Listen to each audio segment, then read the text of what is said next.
Are you exercising regularly, eating healthy, but still noticing stubborn belly fat or weight that just won't come off? It could be the calories, but it actually could also be because of your hormones, specifically cortisol, our main stress hormone. In this video, we're going to talk about the science behind cortisol and the connection between sleep, stress, and excess belly fat. Hi, I'm Leah. I'm a physician assistant, health coach, and I help people who are ready to lose weight, improve their blood sugar, blood pressure, cholesterol, energy levels, and really ultimately just help people feel more in control of their health and more confident. So first, let's talk about cortisol and what it is. It's our main stress hormone. In short spurts, cortisol is really good for us and healing, and it can actually help save our lives.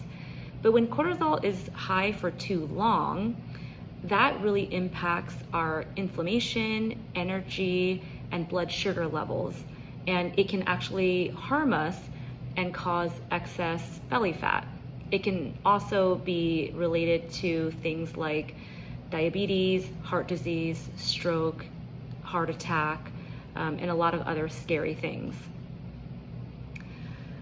So let's talk about how cortisol is linked with belly fat. So when cortisol is high for too long, it actually signals our body to store fat in our abdomen, in our midsection.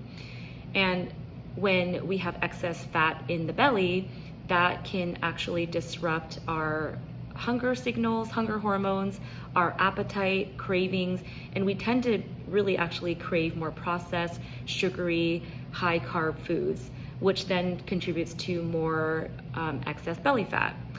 Excess belly fat can also disrupt insulin, which is our hormone that tells our bodies to store fat. And then if we tie in sleep and disrupted sleep or disturbed sleep, that actually also causes spikes in cortisol, which can disrupt our circadian rhythm and cause more disturbed sleep and lead to us feeling tired, and then actually result in a cortisol spike the next day.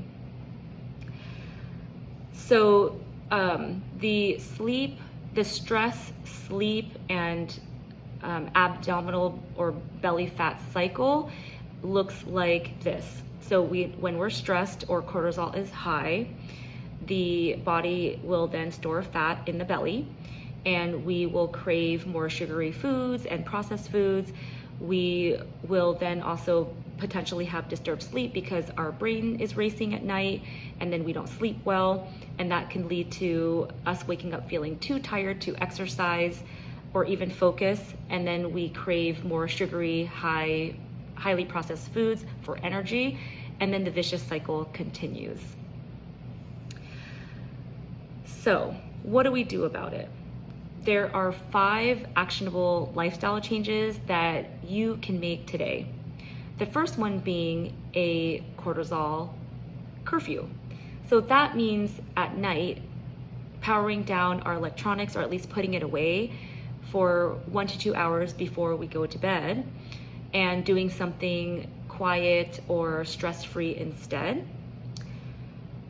Lowering our cortisol levels will follow, and in lowering our cortisol levels, that actually will influence the production of melatonin, which is our natural sleep hormone, therefore hopefully encouraging a better night's sleep. The second thing that we can do is balance our blood sugar levels. So how do we do that? While we might be consuming a carbohydrate in our meal, we definitely want to compare it with a high fat, healthy fat choice, and or something high in protein or fiber. So that would be one way to do that. Or instead of having a higher carb food, swap that instead for something that is higher in protein or fat. So for example, instead of having crackers, maybe have the crackers with a grass-fed cheese, or swap the crackers instead for a full-fat Greek yogurt with some berries on top. The third thing that we can implement is movement.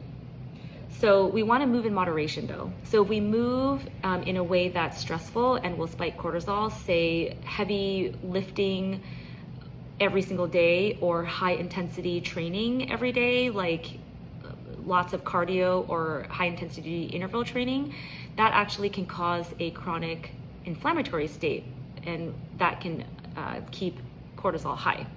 So instead, we would be better off alternating our workouts throughout the week. So we might want to do a high intensity exercise, say on Monday, and then Tuesday we can do some stretching and light walking, and Wednesday some weightlifting, Thursday some yoga, Friday another lifting session, etc. So that way we are not keeping our cortisol levels spiked for too long all the time. The fourth thing we can do is implement mini stress reducing techniques.